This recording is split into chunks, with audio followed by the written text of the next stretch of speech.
In today's video, I'm going to share with you 3 keys that I've never talked about on this channel to help you maximize the number of bites as well as catch bigger than average smallmouth bass during the fall. Let's dive into this thing. It's really funny looking back at how I got started smallmouth fishing. And the way that I got started was actually on a river close to my house about 10 years ago, cranking for smallmouth. And over the years, I've been looking for that consistency, those things that are true throughout the fall to help me maximize my bites. And when I really start to look back, I start to notice that a lot of these things that I'm going to talk about in today's video have been playing my entire career. And so in today's video, I really want to go through and break down these 3 tips, why they're useful, and how you guys can go out and apply them to your body's water to catch more and bigger smallmouth. Now, if you guys don't know who I am, my name is Benjamin Nowak, and this channel is dedicated to teaching you guys about catching more fish, as well as taking you guys on my trips. So if you guys enjoy that style of content, I really appreciate it if you consider subscribing to the channel and growing this community. But without further ado, let's dive into tip number 1. Now, tip number 1 is really focused on bait cadence, the cadence or speed that you're retrieving that bait through the water. And a lot of times when you think about cadence, you think about jerkbait fishing, but this really applies to all different types of lures, whether it's a crankbait, a jerkbait, or even a tube or swim bait dragged along bottom. Cadence is critically important during the fall. As this weather is constantly changing, these fish's moods will change as well, so you need to focus on and figure out the cadence or retrieve speed that works best every day that you're on the water. And it's going to change daily, so be willing to change your cadence regularly to get more and bigger bites. If you guys watched one of the videos I posted a couple weeks ago where I was throwing a small swim bait on deep water smallmouth, you'll notice that I started getting more bites as I slowed my retrieve or even let that bait dead stick on the bottom. Cadence, as we move into these fall months and these fish's moods are changing on a regular basis, is going to become more and more important. So you need to focus on the things that are getting you bites and focus on the things that trigger those bigger fish to bite to catch more bass. Now, what keyed us in that day was my buddy Jake was throwing a drop shot, and we realized that when he dead stick that bait, he would get those fish to bite, but also get those bigger than average ones to eat as well. So as you go out, as you get bit, and as you fish through these areas, not only change and try different cadences, but pay attention to what gets you bit, because that cadence can be critically important. Then as you start to dial this in, try different baits. Maybe there's a different bait that's going to work more effectively, but once you find that cadence, typically regardless of what you're fishing, whether it's a small swim bait, whether it's a drop shot or a crankbait, try to match the cadence. So if you're catching them slow, dragging a swim bait along bottom, take and throw a crankbait that gets down there and fish it as slowly as possible as well, or let your jerk bait sit for a long period of time. Conversely, there are times where they want that bait moving very quickly through that area. So pay attention to that cadence, focus on how they're eating the bait, and try different cadences every single day that you're on the water to have more success during the fall months. Now, tip number 2 is really focused on the lure size that you use and the size of the forage or bait fish that you're fishing around.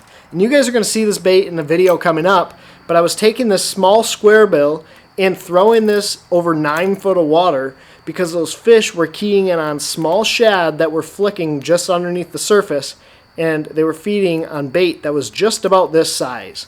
During the fall months, when these fish are really keyed in on a specific size of bait fish, you need to really pay attention to that and match the hatch as best as you possibly can. And so by really paying attention to the size of the forage that those fish are feeding on, you can match your bait to that to have more success on the water. One of the biggest misconceptions that I see a lot of anglers make, especially when they go out smallmouth fishing, is downsizing their presentation because you're fishing for a bass with a smaller mouth. But especially as we move into the fall, you can upsize that bait because your bass are feeding on those bigger bait fish. Your bait fish like perch and shiners and shad that have had all season long to grow are now what those fish are keying in on. So don't be afraid to throw a little bit bigger swim bait or a bigger crankbait or a bait that has a little bit more presence in the water. But your biggest focus is really going to be on matching the size of that forage to trigger those bigger than average fish to bite. And tip number 3 is going to be to focus on the current and the wind direction in the area that you're fishing. This is something that I've really spent a lot of time focusing on in the past couple of seasons, but I found to be more and more critical each time that I go out. I've actually started keeping a log of the different wind directions, of the different ways that the current is blowing across or pushing across an area, because it sets up these fish in different spots based on the way that wind or current is pushing in there. What I've found for me is that wind or current pushing into an area will help set these fish up more effectively. Similarly to the spring, when you're looking for those wind-blown points or wind-blown banks that will keep that water a little bit warmer, this wind and current help position the bait fish in these areas and will set the bass up in similar positions. It's also going to really allow you to pattern these fish around your bodies of water. If you notice that they're on the windy points or windy banks, you can start to really locate these areas across your lake. And especially as you move out onto the Great Lakes, you can really pick and choose where you're going to be fishing based on the wind direction and the way that it's coming into your area. Now, there are certain spots on the Great Lakes that I've spent hundreds of hours on. Times where I've gone out and smashed them, times when I've gone out and really struggled. And especially over the past couple of seasons, when you start to really look at the key things that are setting up these fish in these areas, you start to notice that current and wind direction play a bigger factor than I ever gave them credit for. I would recommend anyone that's consistently fishing the same bodies of water to start to keep a daily log. A log of those successful trips or maybe even unsuccessful trips to key in on the factors that are putting fish there or maybe moving them away from those areas. And I believe one thing that you'll notice, and something that I've really noticed, is that wind-blown areas or areas that have current pushing into them on that certain day or on that time of day will set up those fish more effectively. Especially during the fall when they become really bait fish oriented, that wind and that current is really critical in not only setting up the smallmouth, but setting up the bait in those areas to give you the most effective position to catch those fish. I'll give you an example. Last fall, I was fishing a tournament on the Great Lakes, and what we realized about one of our main areas was that it set up best with a wind pushing into it from a certain direction. If that wind didn't seem to be pushing into that area, the bass just weren't there, or they become really scattered out because there's not much current blowing across there and they can just roam free. But when you had wind blowing into that area, these fish would set up in really key spots, and you could effectively target them with bottom bouncing swim baits, blade baits, and crank baits to trigger these fish to bite. So by focusing on things like current and wind and how it's blowing or pushing into your area or pulling out of your area, you can start to notice smaller patterns that will help you have more success on the water. So those are my 3 biggest tips that I can offer you guys when you're going out and fishing during the fall this year. Focus on the cadence that you're fishing with and what is triggering more or bigger fish to bite. Focus on the forage and the bait size that you're using, because that can make the difference between catching a lot of fish and just catching 1 or 2. And finally, focus on the way that that current or wind is pushing into your area.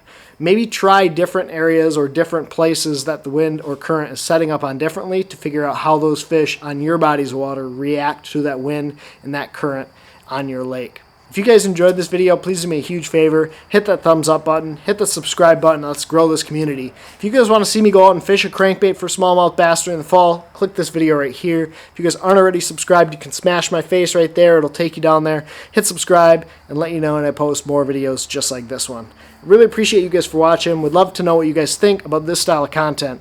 Go down there, let me know in the comment section. And as always, thank you guys so much for watching. Take care, tight lines. God bless. Pursue your passion.